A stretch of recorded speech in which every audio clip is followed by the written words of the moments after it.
समृद्धी महामार्गावर एक धक्कादायक आणि संतापजनक घटना उघडकीस आली आहे। बिहार राज्यातील समस्तीपूर येथील एका तरुणावर अज्ञात हल्लेखोरांनी प्राणघातक हल्ला केलाय। ही घटना चॅनल 322 नजीक घडली आहे। संबंधित तरुण महामार्गावरून प्रवास करत असताना अचानक काही अज्ञात व्यक्तींनी लोखंडी रॉडने त्याच्यावर हल्ला चढवला। या हल्ल्यात तो गंभीर जखमी झाला असून सध्या रुग्णालयात त्याच्यावर उपचार सुरू आहेत। त्याची प्रकृती चिंताजनक असल्याचं समजतंय।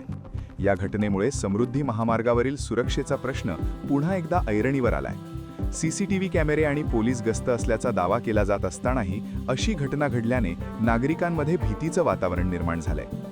किनगाव रजा पोलिसांनी गुन्हा दाखल केला असून पुढील तपास सुरू आहे। हल्लेखोर अद्याप फरार असून त्यांचा शोध सुरू असल्याची माहिती पोलिसांकडून देण्यात आली आहे। समृद्धी महामार्गावर गुन्हेगारीला आळा कधी बसणार असा सवाल आता सर्वसामान्य नागरिकांकडून उपस्थित केला जात आहे। आपला Vidarbha live bureau report, Buldhana.